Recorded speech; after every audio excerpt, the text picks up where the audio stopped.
We've now traveled some 750 kilometers along our coast. This is Cape Point. If I'm going to make it all the way to the East Coast, I'm going to have to renew my gym contract. It's been a spectacular journey so far. From the barren majesty of our desert shore in the Northern Cape and the history and natural variety of the West Coast to the untold stories of Robben Island and finally the mother city, spread out across the northern half of this magnificent peninsula. But we've reached a turning point, because on this leg of the journey we turn east for the first time towards Africa's southernmost tip and Cape Agulhas, 150 kilometers that way as the crow flies. However, as the presenter walks, it's quite a different story. By land, it's 250 kilometers of sweeping bays, dramatic coastal mountains, and at some point an entirely new ocean. And joining me en route to the bottom of the continent is our usual band of explorers. Marine biologist Eleanor gets stuck on False Bay's most determined species. Archaeologist Gavin explores a seaside room with a view from the Stone Age. Historian Nomalanga discovers the West African pioneers who fought the slave trade under the Union Jack. And New Jack and I remember a dog called Just Nuisance. Able seaman Just Nuisance just caught the imagination of everyone. From Cape Point to Cape Agulhas, from one ocean to another. Join me as we reach the turning point of our journey and start a new adventure on a new coast.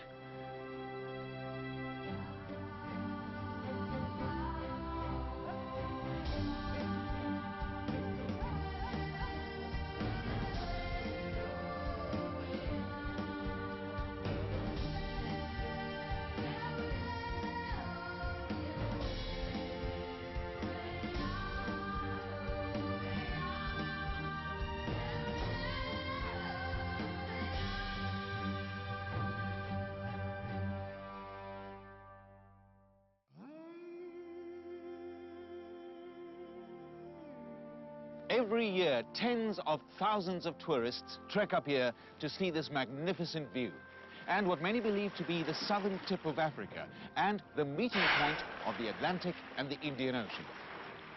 Spectacular? Magnificent? Yes. Southern tip of Africa? Definitely not. As for the meeting place of two oceans, well, the truth is there is no fixed point where the Atlantic becomes the Indian. Currents shift with the seasons, which means that the line where the oceans meet can stray by up to 100 kilometers. From up here, False Bay is absolutely beautiful, curving away to the east, all the way to Cape Hunklip over there. But it was that same gentle curve, with its two sharp headlands on either end, that earned False Bay its name and caused destruction for many of the early navigators to creep around this coast. 400 years ago, it was an easy mistake to make. Get around the Cape of Good Hope and you need to head north. In theory, it was true, but the practice could be deadly. Captains heading east turned north too early, and those heading west, mistaking Hunklip for Cape Point, did exactly the same. Suddenly, instead of finding the open expanse of the Atlantic or the Indian Ocean ahead of them, they saw to their horror that they were being driven towards the rocks and beaches of False Bay. The western shore of False Bay is a wild and beautiful one, with its secret coves and towering cliffs. Even beyond the sanctuary of Cape Point, the human footprint is small, with scattered weekend fishing retreats the only evidence that this landscape is part of a city. 20 kilometers from Cape Point, one finally reaches the outskirts of Simonstown.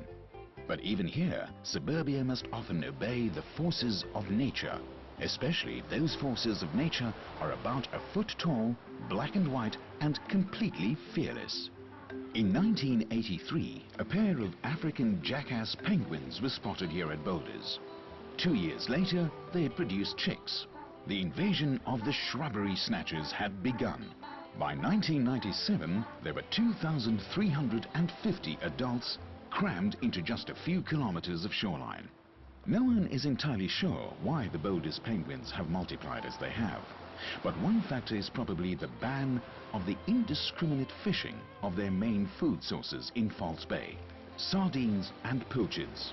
More fish has meant more penguins, and more penguins have meant that the human residents of this coast need to tread very carefully.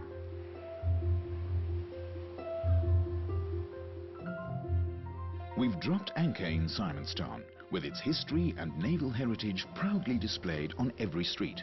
But Nomalanga is here to uncover an almost forgotten story of bravery on the high seas. Today, this is a quiet seaside town, a Victorian curiosity at the end of the peninsula's railway lines. But 200 years ago, this town and its naval base were of vital strategic importance to British imperial interests. The Dutch East India Company had first used Simon's Bay as a safe winter port, but Cape Town was a grueling 30-kilometer wagon ride away, and so the settlement here remained very small. It was only after the second British occupation of the Cape in 1806, during their war with Napoleon, that Simonstown began to flourish.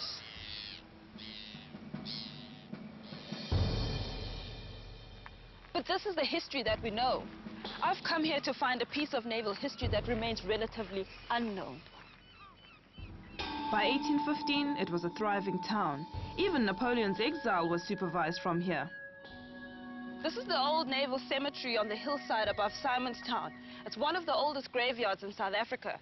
Its graves remind us of the untold stories of forgotten sailors and entire naval crews who met their end exploring the oceans on this side of the world.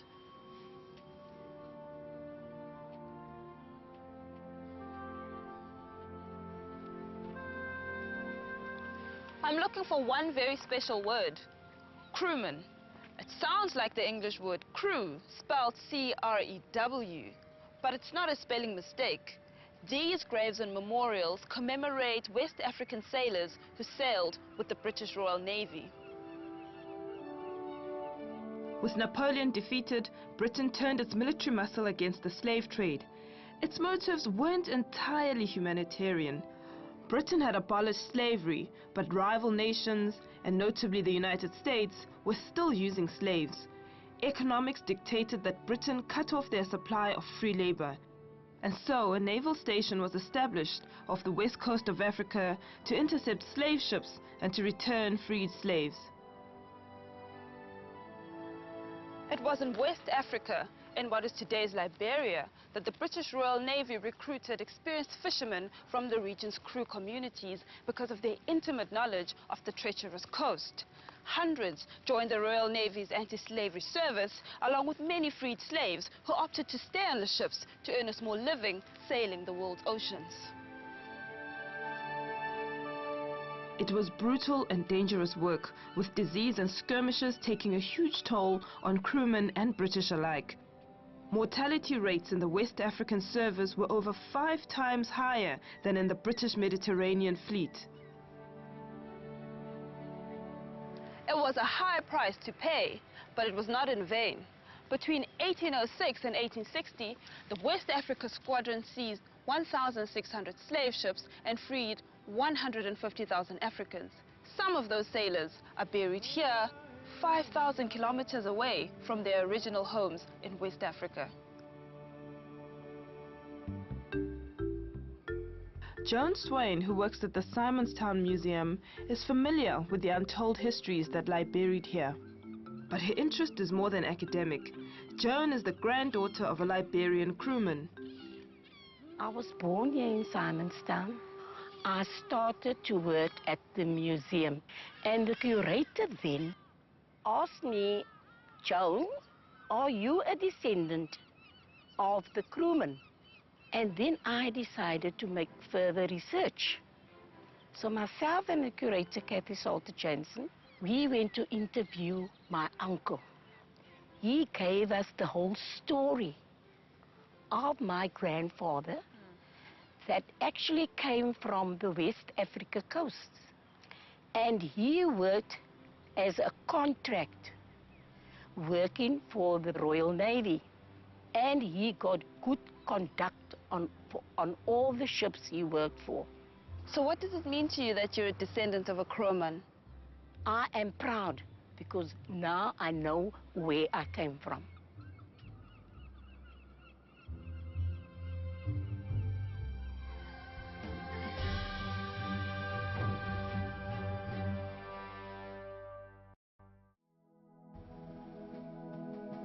Simonstown remains a proud naval town, steeped in the traditions of service at sea. Our Navy is relatively young, officially formed as the South African Naval Service as recently as 1922. But warships have been docking in this bay for centuries. And for the 700 men and women who serve in today's Navy, this town has special significance.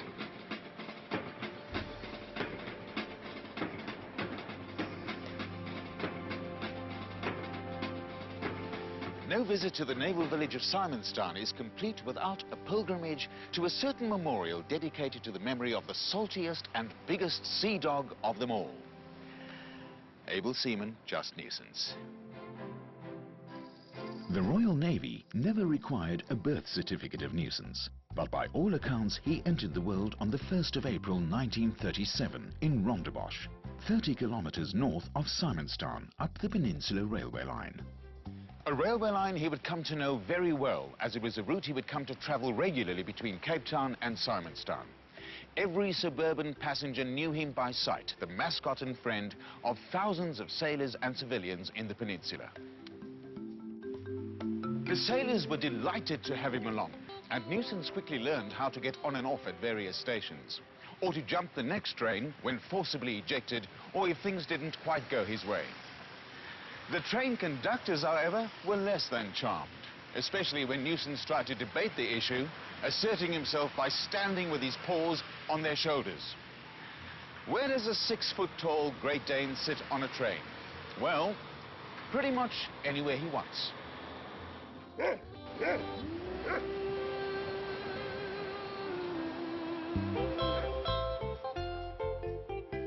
Eventually, his owner was given an ultimatum. Keep the dog off the trains, or the railways would have him put down. The reputation and plight of the pesky pooch came to the ears of the Commander-in-Chief of the Navy. So on the 25th of August 1939, on the brink of the Second World War, Nuisance was enlisted as a full-time member of the Royal Navy. Occupation? Bone crusher. Religious denomination? Scrounger. Canine Divinity League, anti-vivisection. Period volunteered for. Period of present emergency. After passing a medical exam, he was declared fit for active service, and he signed his enlistment forms with a paw print. And the best part? As a member of the armed services, he was entitled to unlimited and free travel on the train. Frivolous hijinks? Perhaps. But behind the fun, able seaman Just Nuisance was performing an important task. He was proving to be an adored mascot, a symbol of feistiness, loyalty and independence. As the war entered its first grim year, Nuisance was priceless as a morale booster and fundraiser.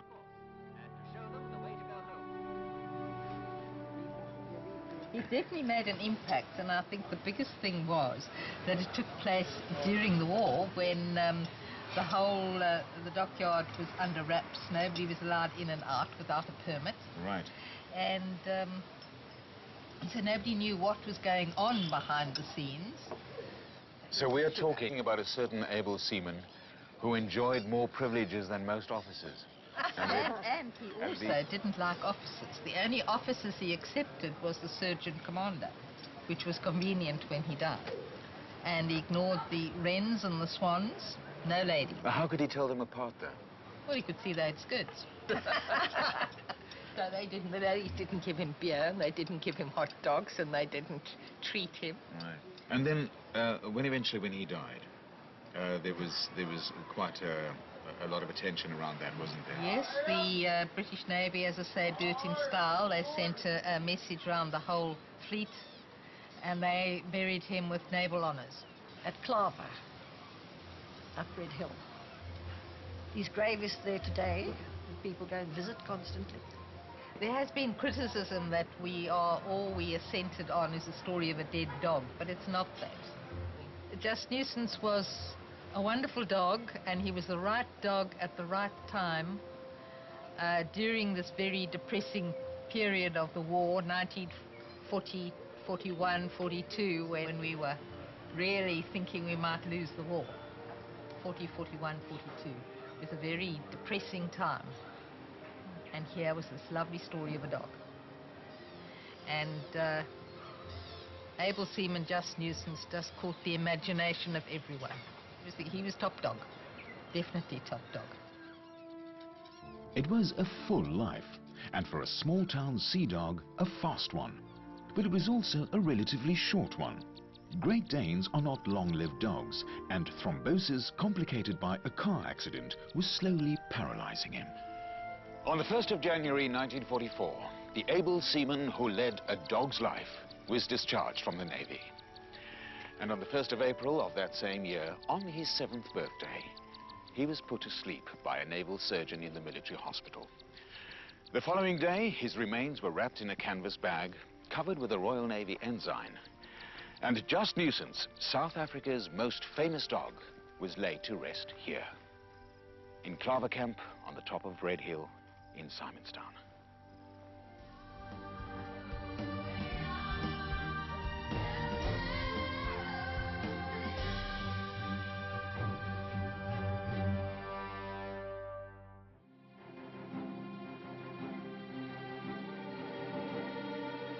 It's one of the more spectacular commutes in South Africa, this trip from Simonstown northward up the False Bay coast. But as you skim along just meters above the turquoise water and look out at the distant mountains or the great sweeping beach of Muizenberg, it's all too easy to miss one of the most unique and diverse habitats this shore has to offer.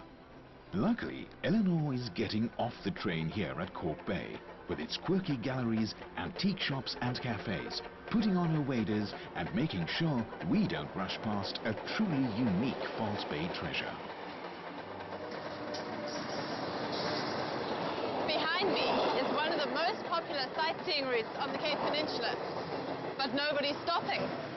That's because this is one of the best kept secrets on this coast.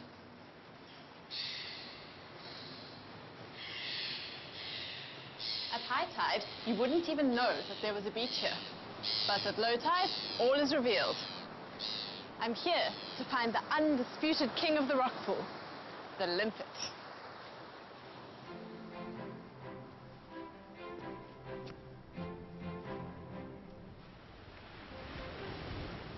These are limpets, and they do some of the most amazing things. These animals live at the highest density of any limpets in the world.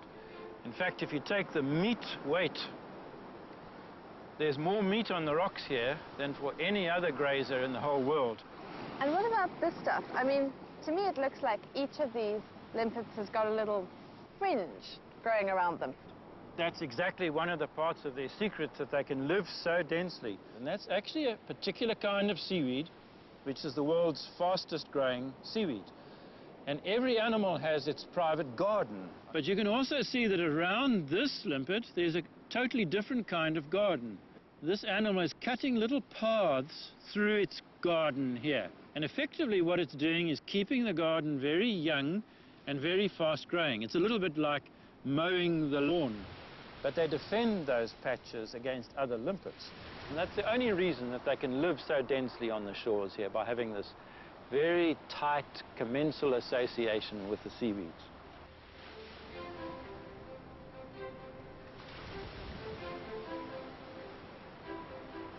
These limpets are really stuck down tight on the rocks. And in fact, when you think about limpets, that's what they do. They sit, and they're really hard to get away from the rocks. Limpets are famous for their strength of attachment. And most people think it's by suction. But in reality, they can attach much more tightly than suction. The whole principle of suction is based on the fact that you have an atmosphere of pressure from the atmosphere pressing down on you.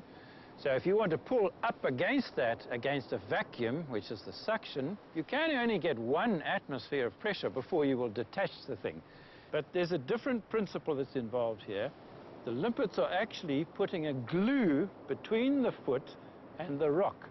And as long as the rock is firm, which it will be, and the limpet is warned and it can clamp down and make its foot stiff, as long as you've got two stiff things, they're going to attach incredibly strongly to one another.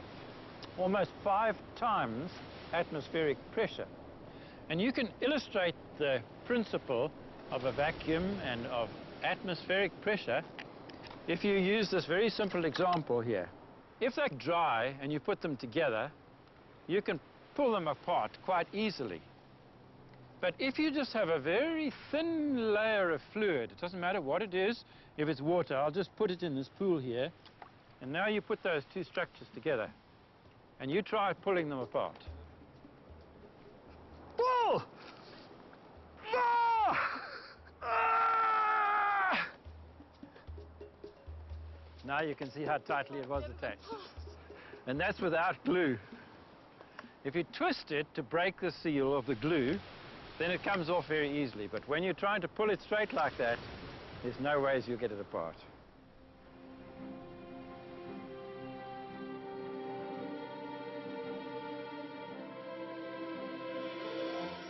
Today, this magnificent sweep of coast, 30 kilometers of soft white sand stretching from Muizenberg to Strand, is a mecca for sun worshippers and surfers.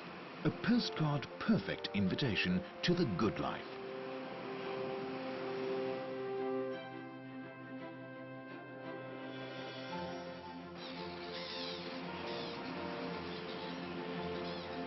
But just out of sight beyond these dunes lies Cape Town's townships.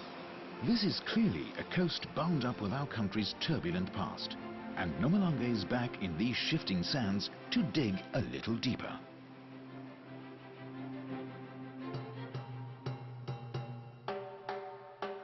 Welcome to the Strand, the Miami of False Bay, with its beachfront apartments, drawing those with a bit of extra money from inland to spend time here by the sea.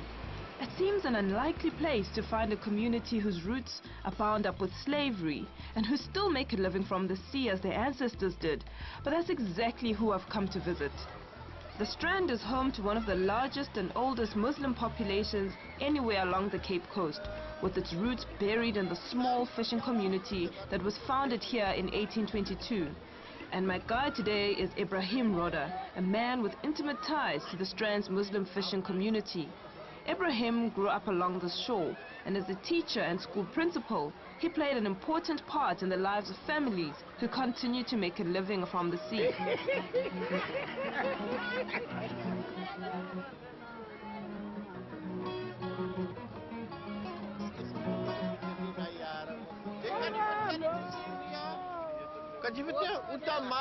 guys, what's going on here?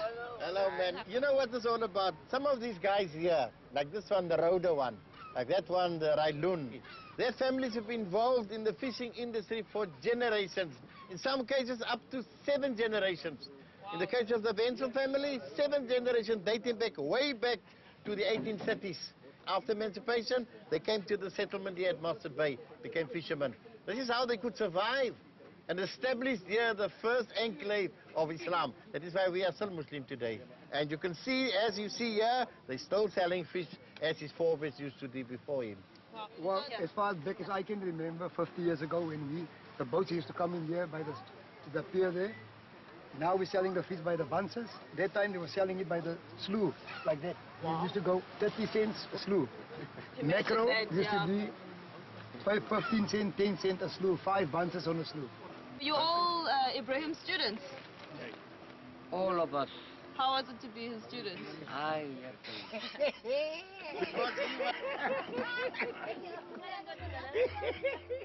To augment the income of the family, my mother used to assist in the tailor shop. But then later she also followed the tradition in this community, which started way back in the 1880s, where Muslim women and Christian women took on the washing of the whites. So she did the washing of the freedmans and the cones. I became curious to know where did we come from, this family, the Roda family. And then I made a recording of my aunt. She was 89 years old. So armed with the Muslim names and the slaves' names, facilitated my task in the archives. Yes, so you had to go and become a bit of a detective in the Exactly. archives. Ibrahim immersed himself in the archives and finally managed to construct a picture not only of his own family's history, but also of his entire community dating back to 1822. So this actually represents the beachfront as I see it here. Yeah, this is the beachfront, and it used to stretch right up to the hotels all along here. Yes. What you would see now, the main road over there. What's the date of this map again? This date is 1879. This is the I government, see Mostert Bay, general plan of Mostert Bay. In this period, this is in the slave period where they came from 1822 onwards. Now, they were mostly free blacks and free-born. Free-born implies that you'd been born a free person. Free black means that you had been a slave before and you're now free. You were either set free by your owner when he died, or you bought your own freedom. Okay. That's a free black. What you see here are the actual lots on which they came to stay. Many of them joined the settlement after 1838, which is the actual date of freedom of slaves, right? So they were allowed to put up their little huts. So we find in the records that 3 to 4 families were staying on one little plot here, just behind that building that you see over there. Wow. Right, and that is the actual beginning of the Muslim community of the Strand, way back in 1822. Now, which one of these lots belong to your family? My wife's grandfather stayed here, great-grandfather, Khatib Railun, stayed here on lot number 8. I see here there used to be my own family stayed here on lot number 14, and the other one stayed on lot number 10. That's amazing. Yes. This little bay gave this community life. There was enough fish from this bay, enough fresh water. But the very bay that gave them life also took their lives. And many of them drowned in the bay. And then the final blow to this fishing community was in the 1950s. Because of the Group Areas Act, the whole community, both Muslim and Christian, was removed lock, stock and barrel out of the CBD of the town. If we look at what we see along the beach today with all these high-rise buildings, and we go back to 1830 to the description given by the Reverend Paul Daniel Lukoff, who was a teacher of the state in Stellenbosch. He came here to recoup on the beach, and he said in Afrikaans, in Dutch of course, hier is het baie eensaam. Hier langs die strand staan 4 vakansiehutte van die bewoners van Stellenbosch. Maar hier langs die strand is ook die armoedige vissershutte van die aanhangers van Mohammedanisme. Want hier is absoluut niks, jy moet alles saambring. Go back to 1830 and look at what we see today, then it's 2 different worlds.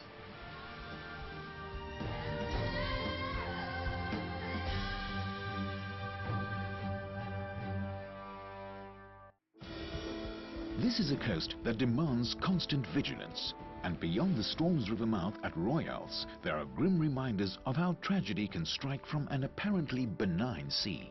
This road is one of the most spectacular anywhere along the Cape Coast. These cliffs are the very edge of Kogelberg, plunging straight down into False Bay. And below, the swell is being forced into scores of small inlets, surging up over the rocks below. But the same geography that makes this place so dramatically beautiful has also made it deadly. Below the road, they are moving memorials to the victims of this so-called Death Coast. Dozens of anglers have been washed off these shores over the centuries, most of them victims of bad luck and bad decisions. But some of them faced a more terrifying force, gigantic waves, seemingly coming out of nowhere.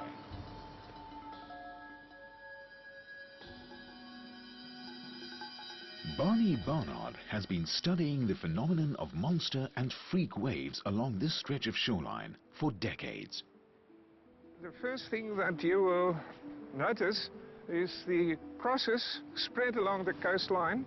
It sort of suggests that we are having here what is often called a coast of death. So what sort of waves are we talking about?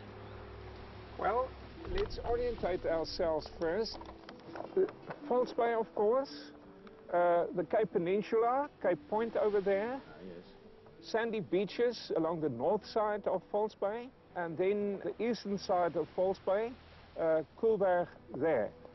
During times of high southeaster, the southeaster tumbles across Koelberg, and eventually, after a day or so, the surface water is pushed deeper into the bay and eventually along the east coast of the Cape Peninsula.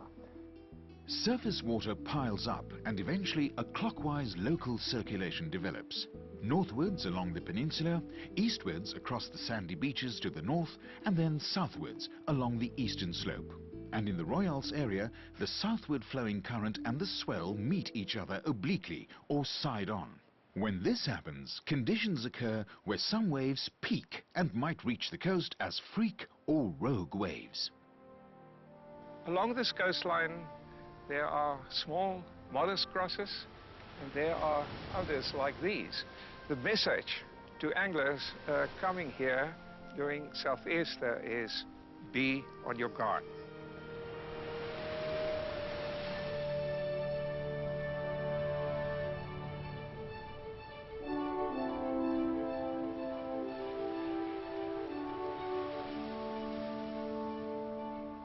From Royals, it's on to Pringle Bay, nestling under the imposing hanging rock of Hangklip.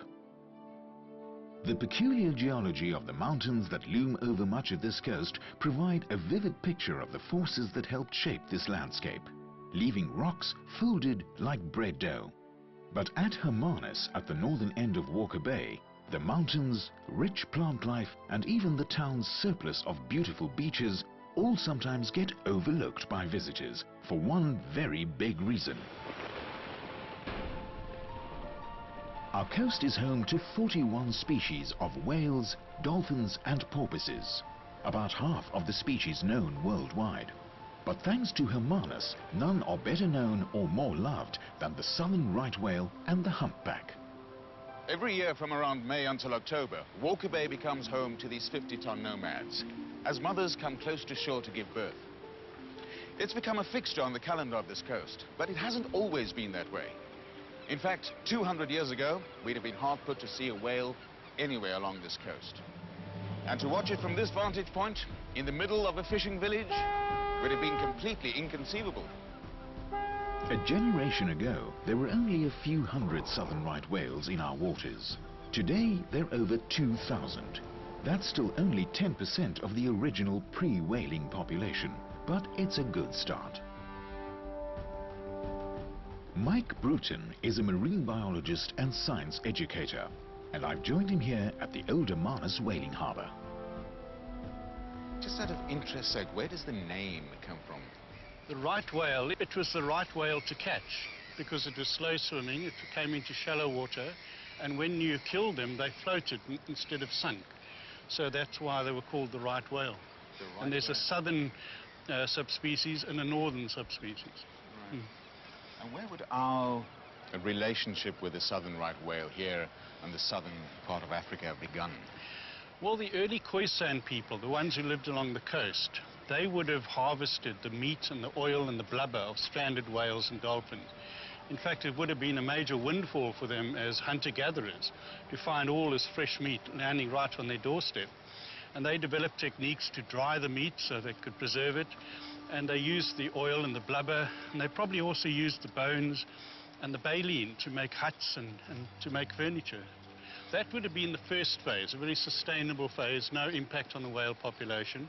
The second phase was very destructive, and that was the beginning of whaling in southern Africa in about 1775. And in the 20-year period from 1785 to 1805, something like 12,000 southern right whales were harvested off our shore. And that's obviously not sustainable, because the sea was regarded as sort of a limitless cornucopia of natural resources. But unfortunately, the whale populations plummeted to less than 1% of their original values. So around about 1820, the second most profitable thing to do in the Cape of Good Hope after agriculture and wine farming was catching whales and harvesting the products of whales. But that was not sustainable, and although they increased the efficiency of whaling techniques with explosive harpoons, the populations crashed, and eventually by 1935, southern right whales became fully conserved. and they have been recovering magnificently ever since then. The sheer size of these animals has fascinated or frightened us for thousands of years. The blue whale, the planet's largest mammal, can reach a length of 33 meters and weigh 190 tons.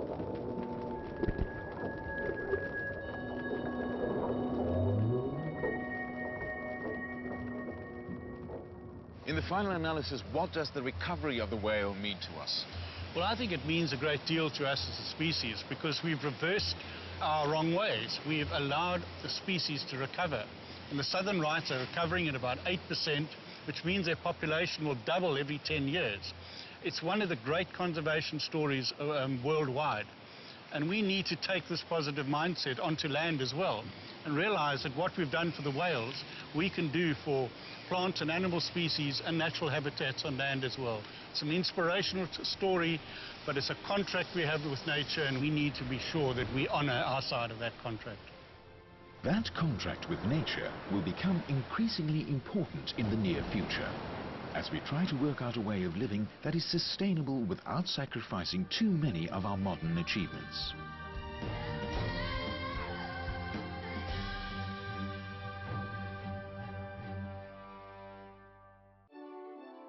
Long before the wheels of industry began turning on this shoreline, there were people living here, whose world was utterly different to our own. And at De Culders, beyond Hermanus, Gavin is paying their ancient home a visit. The vegetation above this cliff face is growing on what is effectively the roof of a cave complex here at Walker Bay. The caves are formed by wave action and water seepage at the interface between the Table Mountain sandstone and the overlying Bredasdorp limestone. This quirk of geology provided Stone Age hunter-gatherers with shelter from the weather and, depending on the sea levels, the ocean's bounty. Frank Schweitzer from the South African Museum excavated here at De Culders in this beautiful cave between 1969 and 1973. More recently, a team of archaeologists from South Africa, Canada and the United States returned to re-excavate the site. What the archaeologists found was evidence of occupation in the Middle Stone Age between about 80 and 60,000 years ago, and then again in the Later Stone Age from about 2,000 years ago. The two occupation horizons were separated by sterile dune sand. Our interest here is in the potsherds and the sheep remains found in the younger levels. What we have here in this window in the retaining wall of the trench is the Later Stone Age shell midden here, and this dates sometime between 2,000 years ago and about 1,000 years ago. It's this shell midden that yielded the first potsherds and sheep remains from a stratified and therefore datable Later Stone Age context in South Africa. Beneath the shell midden is this yellow sand which marks a break of thousands of years in the occupation of the cave and separates the Later Stone Age levels from the Middle Stone Age deposits beneath it. Andy Smith and Dave Halkett from the University of Cape Town have joined me to discuss the significance of the Later Stone Age pots and sheep remains. It's really interesting how this particular cave sort of encapsulates the arrival of both sheep and pottery, and probably one of the earliest sites in the Cape where this has been found. This is an actual pot that comes from De Culders Cave. It's what's known as the Layer 2 pot. And in fact has a little spout that would have gone with it. So this is from Layer 2 at De Culders and sort of dated to about 1,400 before present, about 600-700 years ago. The pots are beautifully made. What do we know about the manufacture of them? You know, from what we can see on the fragments and the partial pots that we very frequently encounter in archaeological sites, you can infer the manufacturing technique, and there would seem to be basically two that we're most familiar with, and you know, one of them is the pinch pot style of just taking a piece of clay. In fact, I just happen to have a piece of clay here which I'm going to show you. I'm sure the people who made the pots would very much like to have been able to go down to the corner store and buy the supplies, but obviously we're probably finding local sources of clay. But essentially we talk about two types. One is the pinch pot, where you would take a ball of clay and then simply pressing the clay until it formed the shape that you wanted. And obviously this has its limitations because you can only make relatively small or fairly simple pots. The other technique would have been to use a coil method, what we call a coil method. So make sort of sausages, long sausages out of clay, and then you simply twist them around and overlap them into shape, and then once you've got them more or less shapes, then you can simply pinch them together. The thing about the pots, of course, is the decoration which is found on Naman. The piece that Dave's got there with the fine decoration is really quite beautiful. And this is the early pottery tends to be the most decorated. And we believe that some of these were made utilizing locally available seashells. And a very abundant locally available shell is the white mussel. And you can see these very distinctive pointy bits on the side there. And we believe that those were used simply, again, just by rolling into the clay. It's leaving some very distinctive indentations, and that's presumably how people did this in the past as well. Don't know if it has any meaning in a ritual or social sense other than purely aesthetic. But see, this one is not marked, you see? So the real question is, undecorated pots have the same value as decorated pots? The decorations mean something within the society? I would think possibly more for aesthetics, possibly for identification of whose pot it is. I just happen to have in this bag a replica of what some of these pots might have looked like. What else you got in that bag there? Well, nothing. I'd leave your lunch in the car to fit it in. Oh, that's no good. Let's go. It's that time. But this is not an exact replica of the pot. Well, I think it's a little bit thicker than would have been found traditionally. But if you look at this one, you see how they do.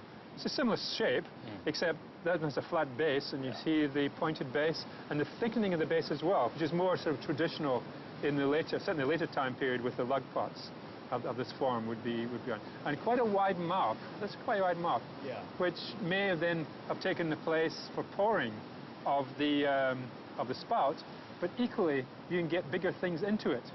Right, if you want chunks of seal meat and things into a big mouth. These whole pots are wonderful, but you know, as archaeologists, we don't really know how to deal with these. We've got to drop them first so that we can actually get it to this. That's how we really like them. We like them like that, so we can stick them back together. An element of mystery about it. Indeed, yes. So pottery arrives 2,000 years ago, and this is a new technology which is arriving, and it becomes quite ubiquitous. It's found all the way through southern Africa. And it's not coming out of, we think, out of the Iron Age. It's quite distinctly different. Quite distinct. The shapes are different, and possibly the use is maybe similar, the using for liquids, but certainly the rendering for seal fat is quite a unique thing on the coast. And I think at a cave like this, they would have been done here as well. The discoveries at Agulhas seem to secure the advent of Stone Age herding at 2,000 years ago. Although the sheep bones were later found to be 700 years younger, the early date for herding was confirmed elsewhere. Piecing together the past involves connecting lots of different information. Just as in the Agulhas pot, there are many gaps which we must fill with our imagination, but always our imagination must be constrained by the evidence. We are nearing a cape that is not only the southernmost tip of the continent, but also a notorious shipwrecker.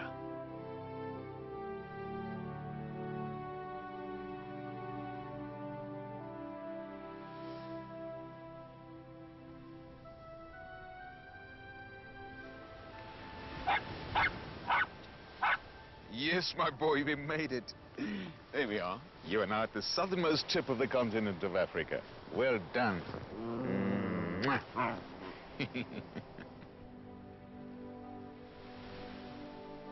And this is it.